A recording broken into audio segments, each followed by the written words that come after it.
Hey, what's going on guys? It's Mark back in the workshop on Mark's Aquatics. On this little episode, what I thought we would do is I'm going to get this tank up and running again. I've had it closed off for a while. I've got the yellow Sakura tank next door, and this is the one where we bred the gold rams in, and it's been actually switched off.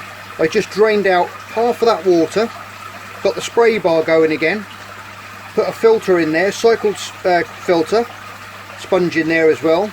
Those ram's horn snails have been in there. Now the temperature in there at the moment is 10.5, and it's 10.5 here in the workshop, with obviously with all the tanks and everything running. We're at 10 degrees, and I couldn't believe it when I looked in there. If you look on the bottom, we've still got some little yellow Sakuras in there. Now this tank's been switched off. No filtration, no heating, no plants, absolutely still water. Okay, pardon me. And if you look around, there are still 3 or 4 little tiny yellow Sakuras still in there. There's one there, there's one at the back over there, we've got one there, we've got another one there, and this water feels absolutely icy cold. It's as cold as my koi pond, which is, if we turn around here now, that's probably a bit colder. There you go, that's 5.5 in the koi pond. But up here, obviously with the heat in the workshop, I could not believe it. So it just shows you, about probably 2-3 months now, maybe not as long as that, we've had absolutely nothing in here. No plants, no food going in, absolutely nothing, no light. And these little guys are still quite happy. Well, I don't know if they're happy, but they're still feeding away. They're very slow, but they are feeding. And I thought, my goodness. So I'm going to actually, what I'm going to do now is I'm going to go into my King Tiger tank, and I'm going to get out a heap of baby cherries, and we're going to put them in this tank here. Now that is a cycled sponge filter on there, and I'm going to be putting an aged tank water into this as well at the same temperature. Obviously I'm going to take these guys out, put them into a small pot, and let them acclimate in my shrimp room, and then I'll probably put them in here with the rest of their mates, which are very happy, munching on some pollen that I just put in there. But I could not believe that. Absolutely unreal. And those ram's horn snails have absolutely polished this tank, and they've still been breeding away, feeding on the algae, and probably what was remaining, what phosphates and things were remaining from that mulm at the bottom that you can see there, was obviously making a little bit of algae in that water, and they've been polishing that glass off as it's been being made. But I've got the spray bar going now with that little power head. If you've got a power head, it's very simple to make a power spray bar like that. You just put that in, obviously blank off the end of the tube, drill a series of holes down the pipe all the way around, or you can use a saw and cut some little cuts all the way around so it sucks in through, block off the end of the pipe, and then you can have it out the water there, because that water going up and coming out, it's an external and internal pump, that one, so you can run it. It's not going to overheat by being out the water. And when that water levels up, it's going to be probably near enough submerged anyway. That's just a shower filter that you can see in the background there, which I made a while ago. I don't know if you can see it over the back there. But that's not being used at the moment, so I've just gone on this one because I just want to start a new colony of cherry shrimps off. So I think we'll go into my kitchen, where I've got a normal old bottle, and we'll make a very simple but effective bottle trap, and we'll catch out a load of shrimp to put in here, okay? Right, okay guys, we are in the kitchen. Anyway, now what I've done is I've just started this bottle off here. These ones are better when they've got a little seam in there, because that little ridge there makes it nice and tight when you reverse that and push it back in, okay? So now what I'm going to do is I'm just going to put you down, because I can't, my tripod's all doing something else at the moment. So I'm just going to cut this bottle now straight down in half, and then invert it and push it in that way, okay? Right guys, there you go. I've just cut that off now. Turn that lid round, trimmed a little piece off the lid, about 1 inch, because you don't want it going all the way to the end, okay? And then just push that inside there. Now when you do that, sometimes you're going to get a little Look at that, I've been collecting my 2p's there, look. Yeah, when you do this, sometimes you'll end up with a little bit of a kink. I don't know if you can see it there, around the edge, because it won't be a completely good fit. But don't worry about that, because only the tiniest of shrimps are going to escape from there. But this isn't a too bad fit. It's gone in. Now all we do is we drop a piece of food in there. You can put a little bit of gravel in there as well. And you can put some tiny little holes around here as well, just a couple in the back here, just to let some oxygen, sorry, just to let that water out. But this is for shrimp only, okay? Don't do it like this without putting lots of holes in all the way around if you're ever catching fish, because there will be no oxygen be able to get in there, okay? And that water, when they're being in there, if you're catching a few, you'll end up killing your fish, because they won't be able to breathe, okay? Because they'll use up that oxygen which is in here. Obviously there's no more being circulated around in there, so it's going to die. They'll end up dying. So make sure you put lots of little ventilation holes in, so the air, obviously, so that oxygen can get in and they can carry on breathing, okay? But that's what we're going to do. We're going to pop that in. You can always, I just leave it like this with shrimp, have a couple of holes just to let the air out. You can tip it up that way. If there's little holes around that way, just tip it up and the air will come out, and then it'll allow it to sink. It may sink on its own, or if not, you can put a little piece of wood on it and leave it in your tank.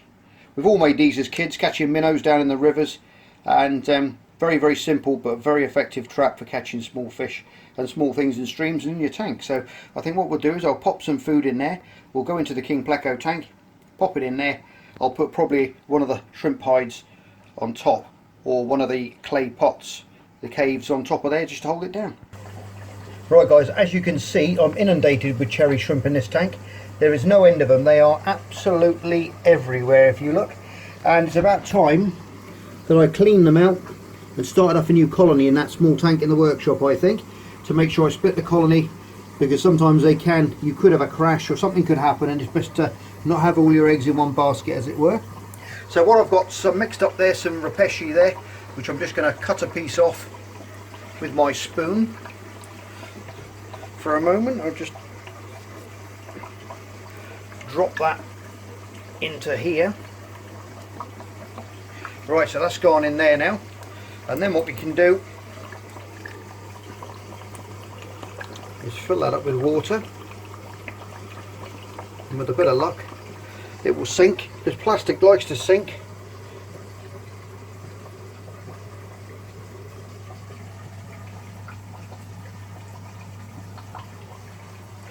There you go.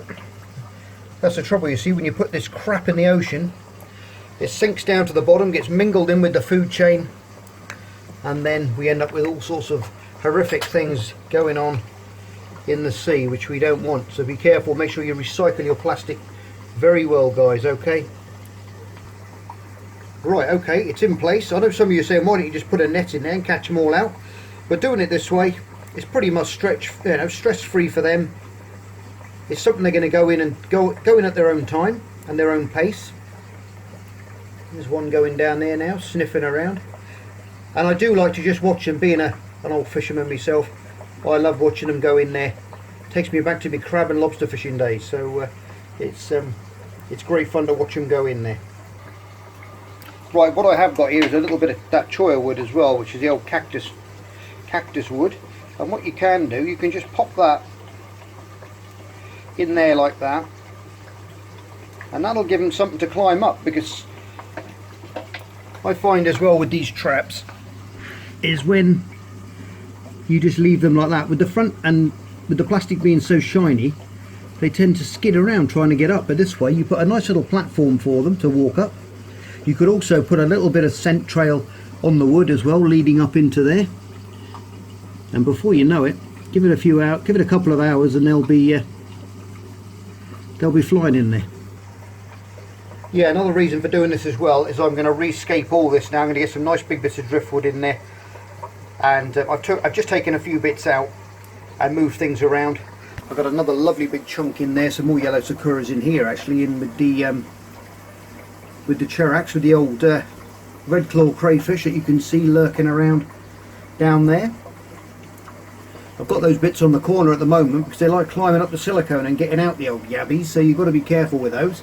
Oh, another thing I was going to show you guys as well is all these little tiny plecos that we had. Remember it, if you remember, in the bottom tank where we just were. Those little yolk sacs are being absorbed, and they are looking super healthy at the moment. All these little bristlenose crosses, some growing bigger than others, but look at that, they're coming on really well. And in here, I'll grab my torch. All these little babies are doing really well as well. There they are. There's a few of the little babies there. There's Dad looking after them. You can see them all up there on the ceiling of the cave, and they won't be long. Only be a few days now, and I should think they'll be out. So really looking forward to seeing them out. The little baby lemons whizzing around. Lots of activity up here as well. Like you say, I've got no end of these cherry shrimps at the moment. They're breeding like wildfire. Another mum there. But it's lovely to see. And those little caves that we made as well on the last video, being inhabited and cleaned up by the plex and the shrimp. That's one good thing about keeping shrimp in with the plex, I find, is they keep everything spotless. What they don't eat, the shrimps will go in and they'll clean everything up.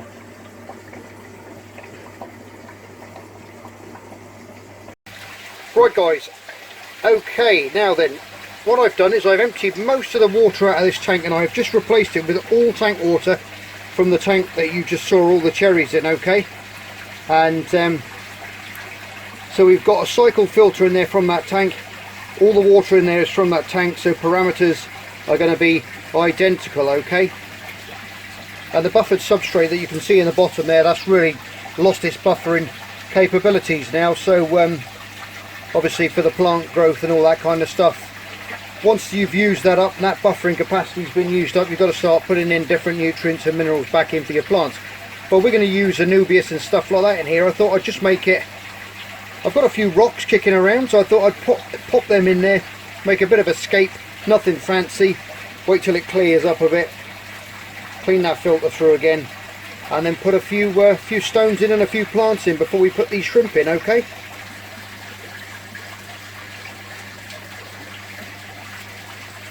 Okay, right, what I've done is I've got some of this old Monte Carlo here, and which I've got from Jackson's tank, which a matey of mine gave me down at my aquatic shop a while back, and I've just plonked it in there. It's a bit leggy. I've got lots of it out here, and I'm just going to push lots of bits in everywhere. I've got one of my little IKEA grow lamps over the top, so that should get it going. Put a few little stones in there to hide the that filter and that heater a little bit, to make it look a little bit, like I say, it's not really a show tank, it's just something that I'm going to make up just to start a new little colony off. But I'm going to push in these plants all over the place, probably putting a Anubias or something in the back there, under the shadow, in the shadows a bit, because it doesn't need that intense light like this stuff does. And we'll let it clear.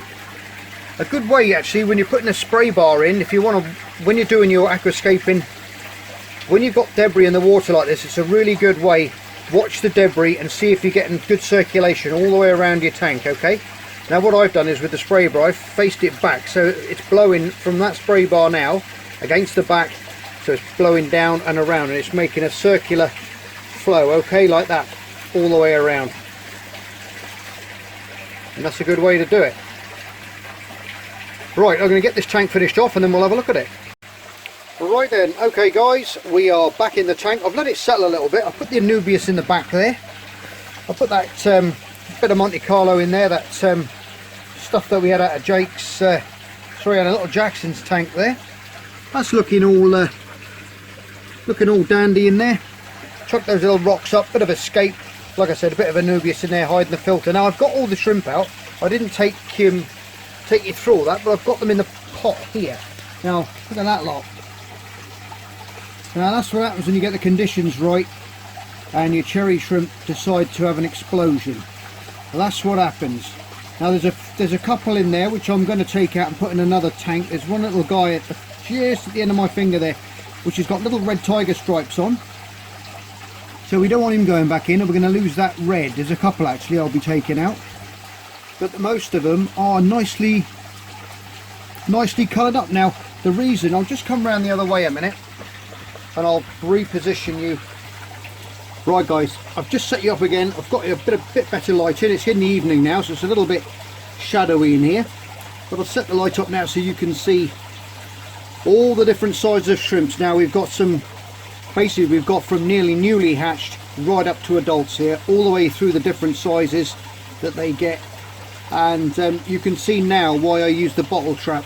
If I was just catching, you know, specific adults, I would just use a net and I'd literally target each individual one that I wanted. But because I wanted to catch a load out, because I want to be able to hoover that gravel, and they've just prolifically bred in that tank, so because of all the waste and everything else, they've just been feeding on everything and gone crazy. So the reason, like I said, because I want to hoover and I don't want to be sucking them up the pipe and rattling them around with gravel and stuff like that, because obviously that'll smash them to bits going up inside that. So I've caught as many as I can. I'm going to do this now for a couple of days and near enough take all the shrimp out of that tank and put them into other tanks and start off new little colonies. But you can see how many there is in there. There is hundreds of them in there, from little tiny ones right up to adults. Females in there as well with berries, some with saddles. All the males, there's everything in there that you can think of. I think what I'll do is I'll put a bit of food in there for them. Here you go, just dropped them a little few grains of pollen in there to keep them busy. Like I just said before, they've been acclimated. They don't need acclimation because the water which is in here and which is in their new tank and the existing tank they were from is all the same filter, same parameters, everything. So everything's going to be fine. So I think what we should do now is what I'm going to do is I'm going to try and get some of the weed and the bits of debris out and stuff. Try and suck a bit of that out with an airline, and then I'll add them all to the tank. Well, I've taken a lot of the stuff out. You can see now we've got a little vortex of babies going around there. I couldn't guess how many's in there at the moment, to be honest with you. But what I'm going to do is I'm going to put them in and I'm going to set up now, drain some of the water out, and then I'll put them in. Right guys, let's get these little guys into their new home.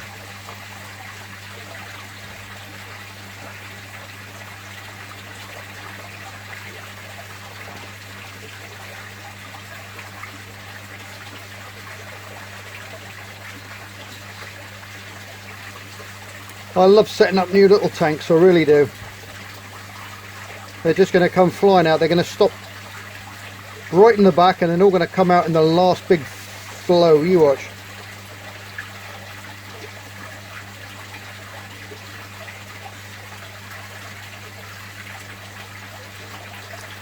Come on guys, where are you?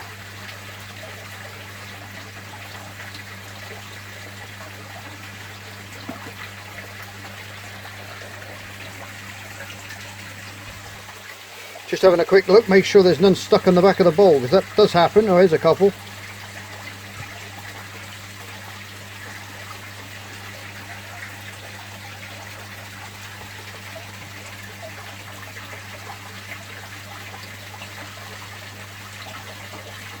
Yeah, the reason why I use that fine, always use a fine mesh when you're dealing with shrimp.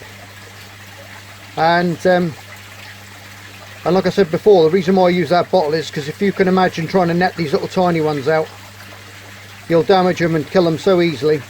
So it's always best to do it with a little bottle trap. That way they'll go in at their own pace and you can just empty them out into the bowl later on. It's a lot easier for them.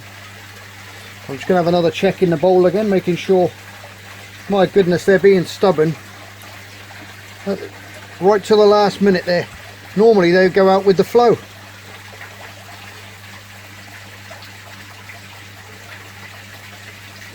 Well, there's a few more now.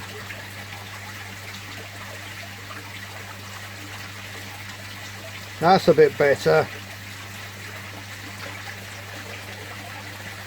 Going to be an almighty rush in a minute.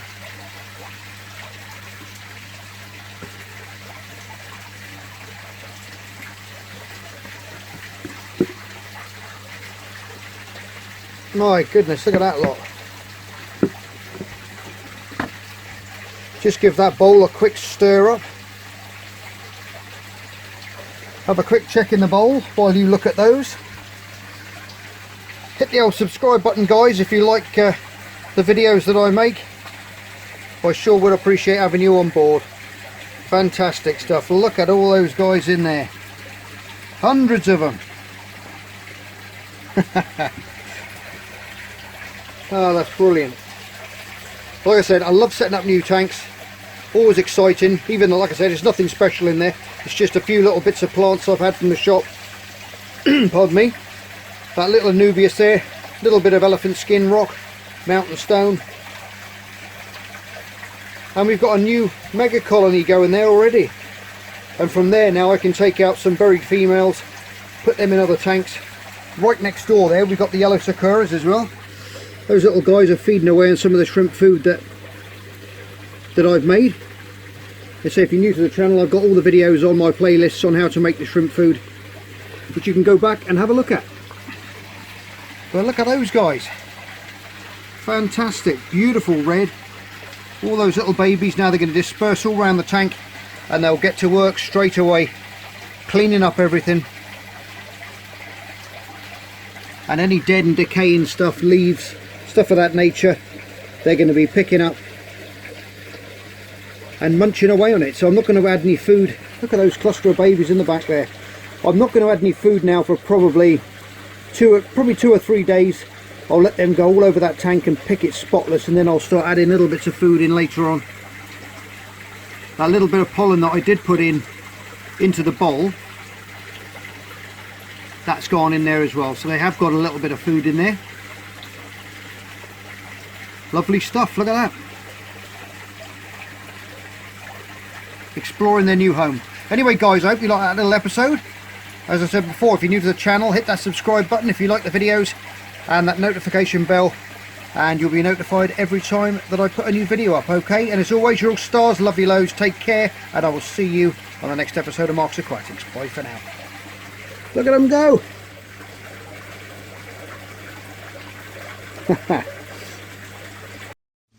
Just me and my guitar.